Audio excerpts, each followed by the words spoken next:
नमस्कार दोस्तों, एक बार फिर से आपका स्वागत है हमारे YouTube चैनल पर। कल हम लोगों ने प्रश्नावली 13 जो है वृत्त और स्पर्श रेखाएं, उसके जो करने काम में आएंगे अपने सिलेबस के अनुसार वो हमने समझे थे। अब अपन प्रश्नावली 13.1 के क्वेश्चन कुछ है वो हल कर लेते हैं। प्रश्नावली 13 में जो पहला क्वेश्चन है उसमें अपने को कथन है सत्य असत्य का है वो बताना है। जैसे पहले का पहला भाग है, किसी वर्ग की स्पर्श रेखा वह रेखा है जो वर्ग को दो बिंदुओं पर प्रतिच्छेद करती है। तो वर्ग की स्पर्श रेखा है वो वृत्त को छूकर निकलती है और एक बिंदु से छूकर निकलती है। यहाँ पे दो बिंदुओं को प्रतिच्छेद करके बताया हुआ है, तो ये कथन है सत्य हो जाएगा। सेकेंड पार्ट में एक रेखा एक्स वाई ओ केंद्र वाले वृत्त को बिंदु P पर स्पर्श करती है तो और Q स्पर्श रेखा पर अन्य बिंदु है तो OP बराबर OQ होता है। चित्र से इसको समझ लेते हैं। सत्य असत्य का वैसे पूछा नहीं जाता है, फिर भी एक स्पर्श रेखा है XY जो वृत्त पे है तो अपन एक वृत्त बना लेते हैं और एक स्पर्श रेखा खींच लेते हैं जिसका नाम है XY। आगे लिखा हुआ है O केंद्र वाले वृत्त को, तो इस वृत्त का केंद्र O है और P पर स्पर्श करती है, तो मान लो यहाँ स्पर्श कर रहा है वहां पर नाम लिख देते हैं P। आगे दिया हुआ है और Q स्पर्श रेखा पर अन्य बिंदु है, इस स्पर्श रेखा पे अन्य कोई बिंदु है मान लेते हैं Q। आगे लिखा हुआ है तो OP बराबर OQ होगा। अब ये OP है और ये OQ, तो ये OP और OQ बराबर होगा क्या? कल हमने पर पढ़ा था, सिद्ध किया था लंब होता है, उसमें मैंने आपको बताया था ये केंद्र से परिधि की दूरी ये त्रिज्या होगी, ये केंद्र से परिधि की ये त्रिज्या होगी, तो त्रिज्याएं बराबर होगी लेकिन ये भाग एक्स्ट्रा है, इसका मतलब बराबर नहीं होगा, तो ये खत्म हो जाएगा अपने असत्य। तीसरा पार्ट जो है पहले का भाग, वृत्त पर स्थित बिंदु P व Q पर दो स्पर्श रेखाएं L M और X Y खींची गई है। इसी चित्र से अपन समझ लेते हैं। जैसे एक वृत्त है जिसके बिंदु है P और Q, तो ये मान लेते हैं एक वृत्त जिसमें दो बिंदु दे देते हैं, एक P है दूसरी तरफ Q है। आगे लिखा हुआ है P व Q पर दो स्पर्श रेखाएं L M और X Y, इसमें मान लेते हैं स्पर्श रेखा है वो है L M और दूसरे बिंदु पे है स्पर्श रेखा जिसका नाम है X Y। केंद्र है उसको अपन O से दर्शाते हैं। आगे लिखा हुआ है यदि PQ व्यास हो, ये PQ क्या है? व्यास है, तो LM समांतर XY होगा। LM और XY समांतर होगा या नहीं होगा? तो चित्र से स्पष्ट पता चल रहा है PQ एक क्या है? व्यास। तो इसीलिए यहाँ कोण स्पर्श रेखा और त्रिज्या के बीच 90 का, फिर स्पर्श रेखा और त्रिज्या के बीच 90 का, तो दो समांतर रेखाओं के बीच में अगर योगफल जो तिर्यक रेखा काटती है उसके द्वारा 180 डिग्री है, तो इसका मतलब दोनों रेखाएं क्या होगी? समांतर होगी। तो ये अपना जो अंतर कोणों का योग 180 आ रहा है, इसलिए दोनों रेखाएं क्या हो जाएगी? समांतर। तो ये कथन अपने हो जाएगा सत्य। चौथा, एक वृत्त का केंद्र O दूसरे वृत्त पर स्थित है जिसका केंद्र A है।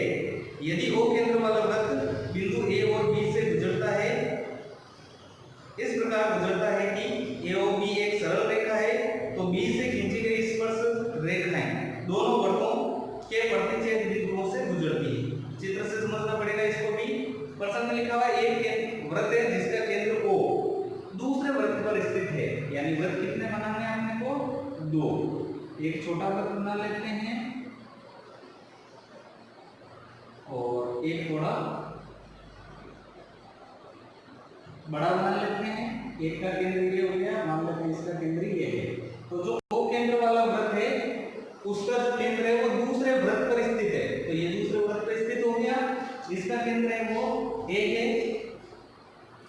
आगे लिखा हुआ है यदि O केंद्र वाला वृत्त बिंदु A और B से गुजरता है। अब जो O केंद्र वाला वृत्त है वो बिंदु A और B से गुजरता है। अब यहाँ A से तो गुजर जाएगा, सॉरी B तो अपन बिंदु कोई भी ले देंगे तो B से गुजर सकता है, लेकिन A से A वो O केंद्र वाला वृत्त गुजरेगा क्या? नहीं गुजरेगा ना, क्योंकि अगर बराबर लेंगे तो दोनों का केंद्र है वो एक हो सकता है। उस स्थिति में अगर अपन लेते हैं तो यहाँ पे दोनों वृत्त इसका केंद्र यहाँ मानते हैं A, तो इससे एक और छोटा वृत्त बना के अपन इसको करते हैं इतना बड़ा नहीं बनेगा, फिर इसके बराबर ही वृत्त बनेगा। तो ये मान लिया हमने दूसरा वृत्त है। अब जो ए और बी बिंदु है वो इस वृत्त से गुजर रहे हैं, दोनों गुजर रहे हैं ए और बी। आगे क्या लिखा हुआ है, इस प्रकार गुजरता है कि ए ओ बी सरल रेखा पर हो। अब ए ओ बी सरल रेखा पे होने चाहिए, तो यहाँ ए ओ तो आ गया लेकिन बी सरल रेखा पे नहीं है, तो इसलिए अपन बी कहाँ लिखेंगे, यहाँ पे ये बिंदु अपन यहाँ नहीं दर्शाएंगे।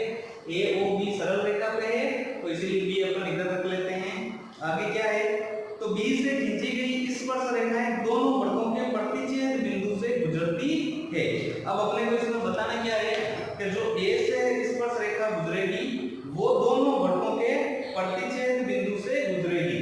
तो अगर अपन इधर बी से स्पर्श रेखा खींचते हैं इस प्रकार दूसरे वाले वृत्त पे, तो ये जो स्पर्श रेखा है वो यहाँ दोनों के प्रतिच्छेद बिंदु से गुजर सकती है, तो इसका मतलब ये कथन क्या होगा, अपना सत्य होगा। तो ये अपने पहला क्वेश्चन था सत्य असत्य का, वैसे पूछा नहीं जाता है। अब अपन बात करते हैं प्रश्न संख्या 2 जो कि रिक्त स्थानों का है। ये भी नहीं पूछा जाता, फिर भी 1 नंबर के क्वेश्चन में पूछा जा सकता है। छोटा आपको वहां पे आपको ब्लैंकेट यानी रिक्त स्थान नहीं देंगे, डायरेक्ट क्वेश्चन पूछेंगे। जैसे पहला, एक वृत्त पर स्थित बिंदु से हर जगह स्पर्श रेखाएं खींची जा सकती है। तो ये मैंने आपको कल बताया था, वृत्त पर अगर कोई बिंदु होता है तो उससे एक स्पर्श रेखा खींची जा सकती है। सेकंड वाला, वृत्त को दो बिंदुओं पर प्रतिच्छेद करने वाली रेखा, स्पर्श रेखा है वो एक बिंदु पे स्पर्श या प्रतिच्छेद करती है, और दो बिंदुओं में जो प्रतिच्छेद करती है वो हमने कल पढ़ा था, उसको अपन कहते हैं छेदक रेखा या प्रतिच्छेदी रेखा। तो अपन छेदक रेखा भी लिख सकते हैं और प्रतिच्छेदी रेखा भी लिख सकते हैं। थर्ड में, एक वृत्त की हर जगह समांतर स्पर्श रेखाएं हो सकती है। ये भी हमने कल पढ़ा था, एक वृत्त की दो है वो समांतर स्पर्श रेखाएं हो सकती है, दो से ज्यादा समांतर स्पर्श रेखाएं नहीं होती है। चौथे में, वृत्त तथा स्पर्श रेखा के उभयनिष्ठ बिंदु को, जैसे ये वृत्त है और ये स्पर्श रेखा है, तो यहाँ जो उभयनिष्ठ बिंदु होगा जिसमें वृत्त को भी टच होना चाहिए, स्पर्श रेखा का भी रोल होना चाहिए, तो ये जो बिंदु है वो स्पर्श रेखा का बिंदु है, इसलिए इसको कहते हैं स्पर्श बिंदु। तो रिक्त स्थान आ जाएगा, वृत्त और स्पर्श रेखा का जो उभयनिष्ठ बिंदु होता है उसको बोलते हैं स्पर्श बिंदु। तो ये अपने पहला और दूसरा क्वेश्चन सत्य असत्य और रिक्त स्थान भरने थे, एक एक नंबर के पूछे जा सकते हैं। प्रश्न संख्या 3, तीसरे क्वेश्चन में है, दो सहकेंद्रीय वृत्तों की त्रिज्याएं 5 सेंटीमीटर और 3 सेंटीमीटर है। सबसे पहले आपको ध्यान ये देना है, प्रश्न में लिखा हुआ है दो सहकेंद्रीय वृत्त, तो सहकेंद्रीय का अर्थ क्या होता है ये अपने को पता होना चाहिए। सहकेंद्रीय का अर्थ होता है ऐसे दो वृत्त जिनका केंद्र एक ही होता है वो कहलाते हैं सहकेंद्रीय वृत्त। यानी एक ही केंद्र लेके अगर अपन उसी जगह से दो वृत्त खींच दें तो वो कहलाते हैं सहकेंद्रीय वृत्त, यानी जिनका केंद्र एक ही हो। दो भी वृत्त बन सकते हैं, 3 बना सकते हैं, 4 बना सकते हैं, कितने बनाओ, लेकिन केंद्र क्या होना चाहिए, सभी का एक होना चाहिए, तो वो कहलाते हैं सहकेंद्रीय वृत्त। तो क्वेश्चन में दे रखा है दो सहकेंद्रीय वृत्तों की त्रिज्याएं 3 और 5 सेंटीमीटर है। चित्र से आपको समझ में आसानी से आएगा, इसलिए जब भी क्वेश्चन करते हो चित्र बना के करना है। एक केंद्र है और वृत्त कितने हैं, 2, तो ये मानते हैं केंद्र है और यहां से अपन कर देते हैं दो वृत्त का निर्माण। ये मान लेते हैं पहला वृत्त है और ये मान लेते हैं अपन दूसरा वृत्त है। अब ये जो दो वृत्त है दोनों सहकेंद्रीय हैं, कैसे हैं, इसी केंद्र से पहला वृत्त बना हुआ है और इसी केंद्र से दूसरा वृत्त प्रकार को थोड़ा ज्यादा खोल के बनाया हुआ है। अपने कच्चा चित्र है इसलिए माप के नहीं बनाना। दोनों की त्रिज्याएं हैं 5 और 3 सेंटीमीटर, यानी बड़े वाले की 5 सेंटीमीटर त्रिज्या है और छोटे वाले की 3 सेंटीमीटर। इसको आगे देखेंगे क्या दिया हुआ है, बड़े वृत्त की उस जीवा की लंबाई ज्ञात कीजिए जो छोटे वृत्त को स्पर्श करती है। अब बड़े वृत्त में अपने को क्या निकालनी है, जीवा की लंबाई जो छोटे वृत्त को स्पर्श करती है। तो यानी अपने को क्या करना है, यहाँ एक जीवा खींचनी है, ये जीवा हो गई अपने, ये छोटे वृत्त को स्पर्श कर रही है, जीवा का नाम दे देते हैं AB, इसका केंद्र मान लेते हैं O। अब आगे हमें जीवा की लंबाई को ज्ञात करनी है। दिया हुआ क्या है, दोनों की त्रिज्याएं कितनी थी वृत्तों की, 3 सेंटीमीटर और 5 सेंटीमीटर। तो ये केंद्र से परिधि की दूरी, ये त्रिज्या ये है 3 सेंटीमीटर और बड़े वाले वृत्त में केंद्र से परिधि की दूरी ये हो गई अपनी त्रिज्या 5 सेंटीमीटर। हमेशा आपको ध्यान रखना है, जीवा का जब भी प्रश्न आता है तो जीवा के सिरे को केंद्र से मिलाना है। इसके लिए त्रिज्या बड़े वाले के लिए अपन इधर भी खींच सकते थे, लेकिन हमने नहीं खींची है क्योंकि उससे अपने हल नहीं होगा। यानी जहां भी जीवा की बात आएगी तो अपने को क्या काम करना है, जीवा के सिरे को केंद्र से मिलाना है, तभी अपने क्वेश्चन वो सिद्ध होगा, आंसर अपने आएंगे। तो ये 3 सेंटीमीटर हो गई छोटे वाले वर्ग की, और बड़े वाले की 5 सेंटीमीटर। बड़े वर्ग की जीवा थी, इसलिए बड़े वाले वर्ग के लिए जीवा के सिरे को केंद्र से मिला देंगे। अब देखो आगे अपने को जीवा की लंबाई ज्ञात करनी है, तो यहाँ अपने नाम एक नया बिंदु आ गया, तो उसको दे देते हैं सी। हल करेंगे तो सबसे पहले जो दिया गया है वो लिखेंगे, तो दिया गया है अपन लिख लेंगे त्रिज्या OC बराबर कितनी है, 3 सेंटीमीटर, और एक त्रिज्या और है OA, वो है 5 सेंटीमीटर। तो ये हमने लिख लिया जो दिया हुआ था। उसके बाद सिद्ध नहीं करना है, इसमें ज्ञात करना है, तो लिखेंगे ज्ञात करना है, पूरा लिखना आपको। तो ज्ञात करना है, ज्ञात क्या करना है अपने को, जीवा AB की लंबाई।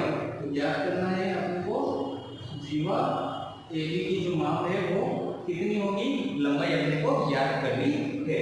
हल करते हैं, वो उत्पत्ति होती है। अब देखो इस प्रश्नावली में मैंने आपको जो प्रमेय बताए थे वो 3 प्रमेय मेन थे, वही काम में आने हैं। पहला प्रमेय था वृत्त के बाह्य बिंदु से खींची गई स्पर्श रेखा त्रिज्या पर लंब होती है, 90 डिग्री का कोण बनाती है। दूसरा जो प्रमेय है वो है बाहर के बिंदु से अगर 2 स्पर्श रेखाएं खींचते हैं तो दोनों की लंबाई समान होती है। और तीसरा प्रमेय था संगत एकांतर वृत्तखंड पर बने जो कोण होते हैं वो परस्पर बराबर होते हैं, एकांतर वृत्तखंड के कोण बराबर होते हैं। तो इस क्वेश्चन में वृत्तखंड की कहीं बात ही नहीं हो रही है, और दोनों वृत्तों के बाहर से कोई स्पर्श रेखा खींची हुई नहीं है, 2 स्पर्श रेखाएं भी नहीं है, तो स्पर्श रेखा वाला प्रमेय भी वो नहीं लगेगा। यानी सबसे पहला प्रमेय अपने काम में आएगा, स्पर्श रेखा और त्रिज्या के बीच कितने का कोण बनता है, 90 डिग्री का लंब होता है। तो पूरा आपको प्रमेय लिखने की जरूरत नहीं है, सीधा लिख देंगे प्रमेय 13.1 से, या प्रमेय 13.1 के अनुसार ये स्पर्श रेखा है और ये त्रिज्या है, तो स्पर्श रेखा और त्रिज्या के बीच में कितने का कोण बनेगा, 90 डिग्री का, यानी ये लंब होगा। तो इसका नाम क्या हो जाएगा, OC है, और इसका नाम है AB। तो OC लंब किस पे होगा, AB पे। तो प्रमेय 13.1 से OC लंब होगा AB, क्योंकि स्पर्श रेखा और त्रिज्या के बीच 90 डिग्री का कोण बनता है। कहां बनता है, वृत्त पे होना चाहिए। ये नहीं है कि ये स्पर्श रेखा है और ये त्रिज्या है, यहाँ भी 90 का बन गया, तो ये नहीं होगा, क्योंकि यहाँ स्पर्श बिंदु है वो वृत्त के परिधि पर स्थित नहीं है। तो स्पर्श रेखा और त्रिज्या के बीच ये 90 का कोण हो गया। 90 का कोण होने का मतलब है ये जो त्रिभुज बनेगा वो कैसा त्रिभुज होगा, समकोण त्रिभुज। समकोण त्रिभुज की जब भी 2 भुजाएं ज्ञात हो, तीसरी भुजा ज्ञात करनी हो, तो समकोण त्रिभुज में अपन लगाते हैं पाइथागोरस प्रमेय, जिसका दूसरा नाम है थेल्स प्रमेय। तो अपन क्या करेंगे, इस त्रिभुज में पाइथागोरस प्रमेय का प्रयोग करेंगे। तो इस त्रिभुज का नाम है AOC या फिर ACO। तो लिखना है, ये त्रिभुज लंब हो गया, लंब होने का मतलब कैसा होगा, समकोण। तो लिख देंगे समकोण त्रिभुज ACO में कौन से प्रमेय से, थेल्स प्रमेय से, जिसका दूसरा नाम होता है पाइथागोरस प्रमेय या बोधायन प्रमेय। 3 नाम है इसको, थेल्स प्रमेय, सॉरी थेल्स क्या है, पाइथागोरस प्रमेय या बोधायन प्रमेय। या तो अपने को पाइथागोरस प्रमेय लिखना है या अपने को लिखना है बोधायन प्रमेय। तो जहां भी समकोण त्रिभुज आता है वहां पाइथागोरस प्रमेय यानी कि बोधायन प्रमेय लगता है। तो अपन लिखेंगे समकोण त्रिभुज ACO में पाइथागोरस प्रमेय या फिर बोधायन प्रमेय से। पाइथागोरस प्रमेय का सूत्र होता है अपने पास कर्ण स्क्वायर बराबर आधार स्क्वायर प्लस लंब स्क्वायर, ये सूत्र हो गया। अब सूत्र में रखेंगे मान। तो इस त्रिभुज के लिए कर्ण कौन सा होगा, समकोण के सामने वाली भुजा कर्ण होती है, तो समकोण के सामने है वो है 5 सेंटीमीटर। तो कर्ण का स्क्वायर यानी कि 5 का स्क्वायर बराबर आधार का स्क्वायर। अब इस त्रिभुज का आधार कौन होगा, AC। तो आधार यानी AC का स्क्वायर स्क्वायर प्लस लंब का स्क्वायर, ये लंब है, लंब की माप कितनी है 3 है, तो लंब का स्क्वायर यानी कि 3 का स्क्वायर कर देंगे, इसको हल कर लेंगे, या 5 का स्क्वायर करेंगे 25 बराबर AC अपने को निकालना है AC स्क्वायर प्लस 3 का स्क्वायर 9 हो जाता है। अपने को AC की माप निकालनी है इसके अनुसार, तो 9 का क्या करेंगे पक्षांतरण, 25 का तो 25 प्लस 9 पक्षांतरित करेंगे माइनस के 9 आ जाएंगे, बराबर में बच जाएगा AC स्क्वायर, या 25 में से 9 घटाएंगे 16 बराबर AC स्क्वायर। जब भी अपने को भुजा की माप निकालनी है वो स्क्वायर में नहीं होती है, यानी स्क्वायर हटाना है, स्क्वायर हटाने के लिए दोनों तरफ क्या किया जाता है वर्गमूल किया जाता है, तो लिख देंगे दोनों तरफ वर्गमूल करने पर, तो अपन वर्गमूल करेंगे 16 का वर्गमूल हो जाएगा 4 और AC स्क्वायर का वर्गमूल करने पर स्क्वायर हट जाएगा यानी AC, यानी जो अपने पास माप आ गई AC की वो कितनी आ गई 4, तो AC बराबर हो गई 4 सेंटीमीटर। AC की माप आ जाएगी अपने पास ये 4 सेंटीमीटर। लेकिन अपने को AP पूरी निकालनी है तो अपने को CB भी चाहिए, तो यहाँ वापस देखो इस जीवा के सिरे को अगर केंद्र से मिलाते तो ये कितनी होती 5, क्योंकि केंद्र से परिधि की दूरी त्रिज्या, तो ये 3, तो ये सेम जो त्रिभुज है वैसा का वैसा त्रिभुज बनता, तो यानी पाइथागोरस प्रमेय लगाते तो सेम ही मान आता, इसका 4 आया इसका भी कितना आता 4, तो अपने को पूरा हल नहीं करना है, सीधे लिख देंगे इसी प्रकार जो CB है उसकी माप कितनी आएगी 4 सेंटीमीटर, ये 4 सेंटीमीटर आई है तो CB भी आ जाएगी 4 सेंटीमीटर, क्योंकि दोनों त्रिभुज है वो समकोण त्रिभुज है और माप एक जैसी है, इसीलिए CB आएगी 4 सेंटीमीटर। अपने को क्या निकालनी है AB की माप, तो AB बराबर, अब देखो ये AB है वो किस किस से मिलकर बनी हुई है AC और CB से, तो AB बराबर लिख देंगे AC प्लस CB, तो यह AB बराबर AC की माप आई थी 4 प्लस CB की माप भी 4, तो AB बराबर हो जाएगी 4 प्लस 4 यानी कि 8 सेंटीमीटर। तो जो जीवा AB है उसकी माप होगी अपने पास 8 सेंटीमीटर। इस प्रकार ये अपना क्वेश्चन है वो हल हो जाएगा। लास्ट क्वेश्चन कर लेते हैं आज के लिए, प्रश्न संख्या 4 है।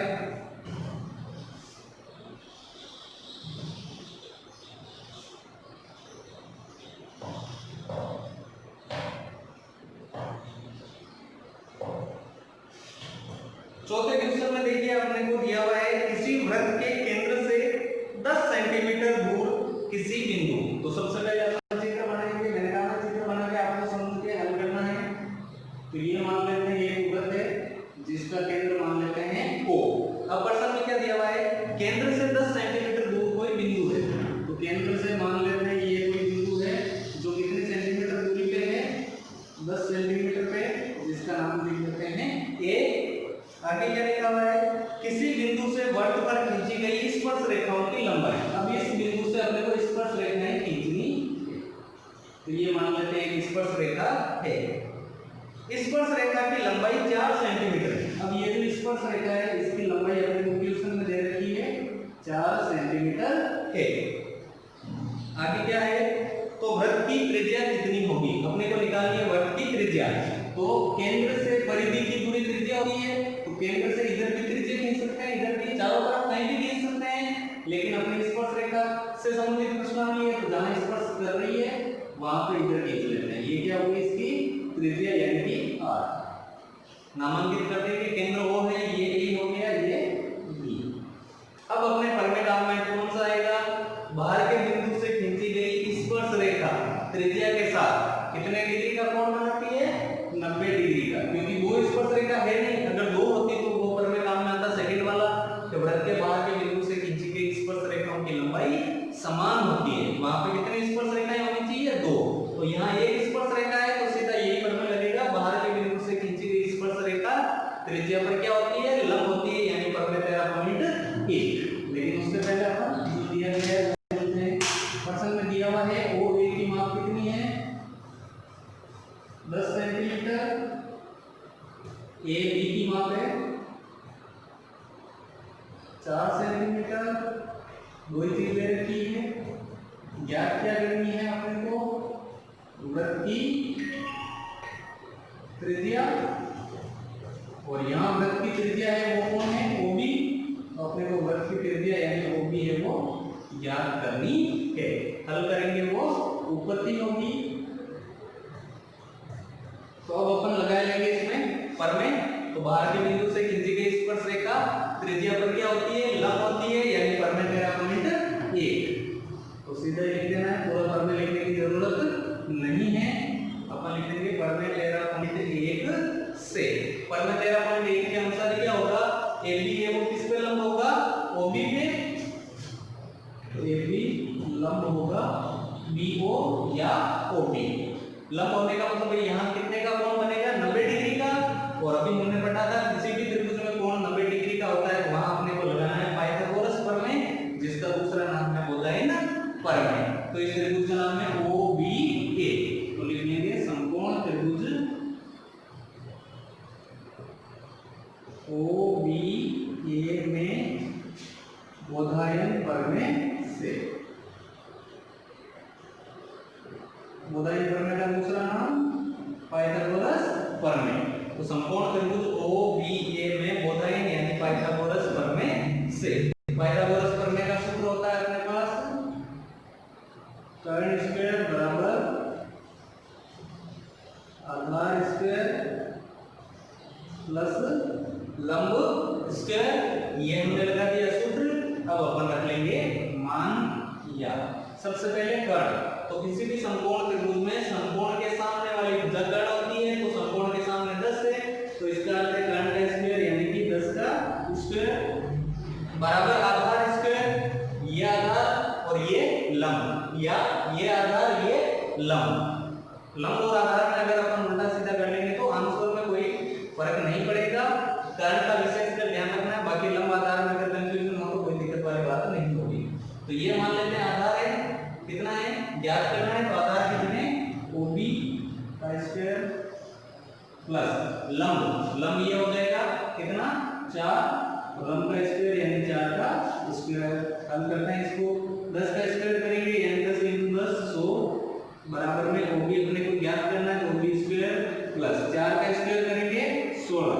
अपने को OB निकालना है, 16 का क्या करना पड़ेगा, पक्षांतरण। तो 100 का 100 प्लस 16 पक्षांतरित करेंगे -16 बराबर में आ जाएगा OB स्क्वायर या 100 में से 16 अपन घटाते हैं। तो 100 में से 16 घटाने पर कितना आ जाते हैं 84 बराबर में OB स्क्वायर। अब अपने को OB निकालना है, स्क्वायर नहीं चाहिए। तो अभी हमने पढ़ा था स्क्वायर हटाने के लिए क्या करते हैं, दोनों तरफ वर्गमूल करते हैं। तो लिख लीजिए दोनों तरफ वर्गमूल करने पर 84 का वर्गमूल वैसे डायरेक्शन क्या होती नहीं है, तो इसको मैं लिख लेता हूं एक बार √84 बराबर OB स्क्वायर का वर्गमूल करेंगे तो वर्गमूल करने पर स्क्वायर हट जाएगा यानी OB आ जाएगा। तो अपने पास आ गया OB बराबर √84। अब 84 का वर्गमूल कैसे करेंगे, देखो वर्गमूल करने के लिए अपन अभाज्य गुणनखंड करके दो के जोड़े बनाते हैं। उसी तरीके से बता रहा हूं, पूरा सिंपल है बिल्कुल। सबसे पहले 2 का भाग देंगे तो 2 का भाग जाएगा 42 बार, 42 में फिर 2 का भाग देंगे 21 बार, 21 में 3 का भाग 7 बार और फिर 7 का भाग 1 बार। कंप्लीट हो गया। अब वर्गमूल में 2 के जोड़े बनते हैं। तो यहाँ 2 का तो जोड़ा बन रहा है, लेकिन 3 और 7 का जोड़ा नहीं बन रहा है। तो जिसका जोड़ा बन जाता है उसको बाहर लिख देना है, और जोड़ा नहीं बनेगा उसको अपन रूट में लिख देंगे। OB बराबर यहाँ 2 का जोड़ा बन गया तो इसीलिए 2 को तो लिख दिया बाहर, और 3 और 7 का जोड़ा नहीं बन रहा है। 7 × 3 कितने हो जाएंगे 21, यानी कि 2√21 सेंटीमीटर। तो जो उस वृत्त की त्रिज्या है वो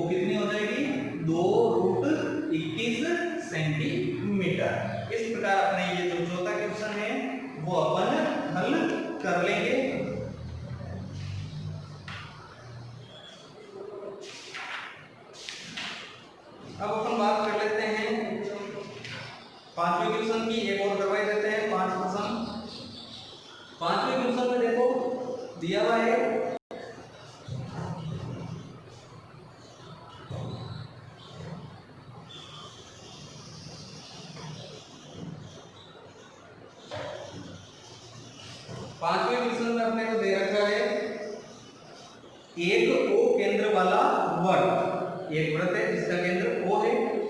चतुर्भुज एबीसीडी की चारों भुजाओं को अंत स्पर्श करता है। चतुर्भुज की भुजाओं को क्या करता है? अंत स्पर्श करता है, यानी अंदर से स्पर्श करता है। कौन करता है? वृत्त। एक ओ केंद्र वाला वृत्त है जो चतुर्भुज एबीसीडी की चारों भुजाओं को अंत स्पर्श करता है। इसका अर्थ है वृत्त अंदर बनेगा और चतुर्भुज है वो बाहर बनेगा। तो अपन चित्र बनाते हैं। सबसे पहले वृत्त है वो अंदर बनेगा जिसका केंद्र ओ है, और इसके बाहर क्या बना लेंगे अपन? चतुर्भुज। और वृत्त है वो इसको अंत स्पर्श करता है, यानी स्पर्श करना चाहिए ना।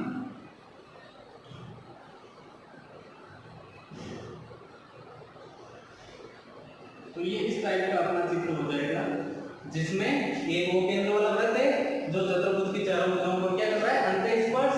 और इसका नाम है अपने पास ए बी सी डी। ये बन गया अपना चित्र। आगे लिखा हुआ है यदि एबी को स्पर्श बिंदु 3:1 भागों में विभाजित करें। अब ये एबी है और ये क्या होगा? इसका स्पर्श बिंदु। तो एबी को जो स्पर्श बिंदु है वो कौन से अनुपात में बांटता है? 3:1 में बांटता है। तो यहाँ स्पर्श बिंदुओं को अपन नाम दे देते हैं। इसका नाम मान लेते हैं P, इधर स्पर्श कर रहा है Q, इधर R और इधर S। तो AB को स्पर्श बिंदु है वो मान लेते हैं P है, वो कौन से अनुपात में बांटता है? 3:1 में। आगे लिखा हुआ है तथा AB बराबर 8 सेंटीमीटर है। और जो AB है उसकी पूरी की माप कितनी है? 8 सेंटीमीटर है। आगे तो वृत्त की त्रिज्या ज्ञात कीजिए जबकि OA बराबर 10 सेंटीमीटर है। अब देखो इसमें एक और चीज दी हुई है, OA की माप। OA है वो कितनी है? 10 सेंटीमीटर। और अपने को त्रिज्या ज्ञात करनी है। तो वृत्त के केंद्र से परिधि की दूरी त्रिज्या होती है।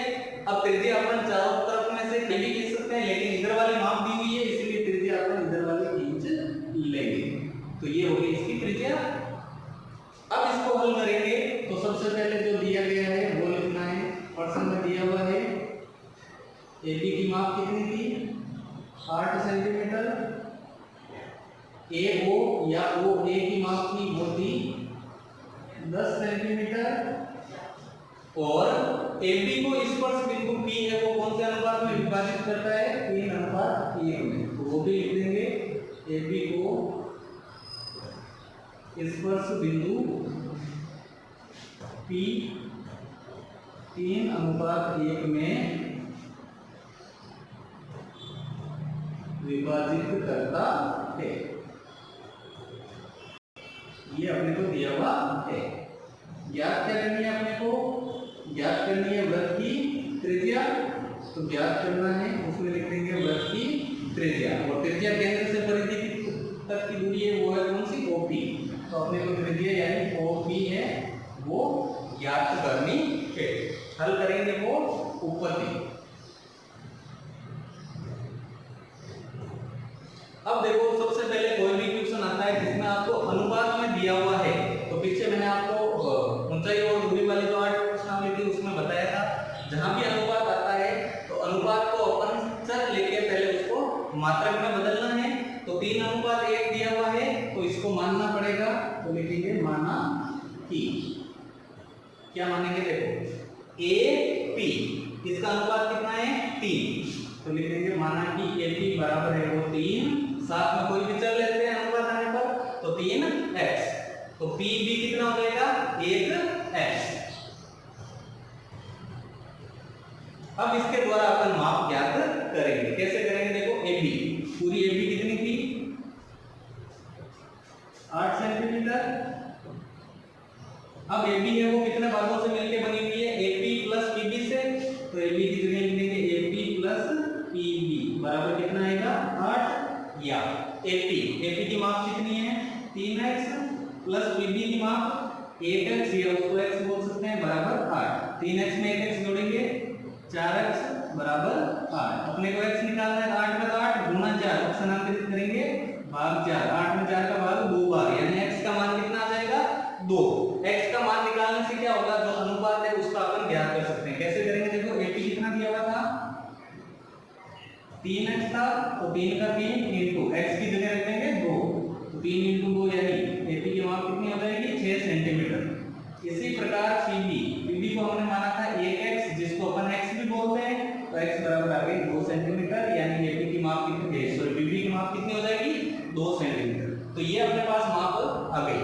अब देखो स्पर्शरेखा की बात हो रही है और त्रिज्या की बात हो रही है, तो स्पर्शरेखा और त्रिज्या के बीच 90 डिग्री का कोण बनता है, यानी लंब होता है, पर में लंब आएगा 13.1। वापस वही प्रोसेस चलेगी पिछले क्वेश्चन में की तरह, पर में 13.1 से जो ये ए बी है उस पे लंब कौन होगा ओपी, तो लिख देंगे एपी लंब होगा ओपी पे। लंब होने का मतलब ये समकोण होगा और त्रिभुज जो बनेगा वो समकोण त्रिभुज होगा, और समकोण त्रिभुज में अपन लगाते हैं पाइथागोरस यानी कोसाइन प्रमेय, तो लिख देंगे त्रिभुज ए पी ओ में कौन से प्रमेय से, पाइथागोरस यानी कि कोसाइन प्रमेय से।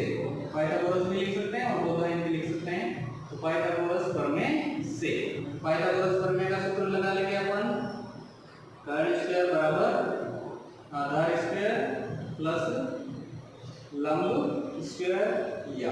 अब इस त्रिभुज के लिए कर्ण कौन सा होगा, समकोण के सामने वाला यानी कि 10, तो कर्ण का स्क्वायर यानी 10 का स्क्वायर बराबर आधार। अब इस त्रिभुज के लिए आधार होगा एपी, और एपी की माप कितनी है 6, तो यानी 6 का स्क्वायर प्लस लंब, लंब कौन है इसका ओपी, तो लंब की जगह ओपी का स्क्वायर। ओपी अपने को ज्ञात करनी है, 10 का स्क्वायर हो जाएगा 100, 6 का स्क्वायर 36 प्लस ओपी अपने को ज्ञात करना है ओपी स्क्वायर।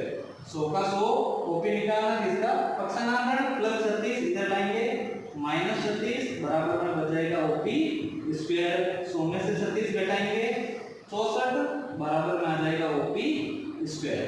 अपने को ओपी की मान निकालना है यानी स्क्वायर हटाना है, तो स्क्वायर हटाने के लिए क्या करेंगे, दोनों तरफ वर्गमूल, तो लिख देंगे दोनों तरफ वर्गमूल करने पर। अब जैसे वर्गमूल करेंगे तो स्क्वायर हट जाएगा और इसका वर्गमूल 64 का तो वर्गमूल हो जाएगा 8 और इधर ओपी स्क्वायर था तो ये हो जाएगा ओपी, यानी वर्गमूल करने पर स्क्वायर हट जाता है, तो ओपी बराबर आ जाएगा अपने पास 8 सेंटीमीटर। और ओपी क्या है, इस वर्ग की त्रिज्या जो अपने को ज्ञात करनी थी। तो इस प्रकार ये अपना क्वेश्चन है वो हल हो जाएगा। उम्मीद है आप लोगों को क्वेश्चन है वो समझ में आ रहे होंगे। वीडियो को ज्यादा से ज्यादा विद्यार्थियों तक शेयर करें। एग्जाम के लिए बेस्ट ऑफ लक, अच्छे से तैयारी करें। बहुत बहुत धन्यवाद। जय हिंद।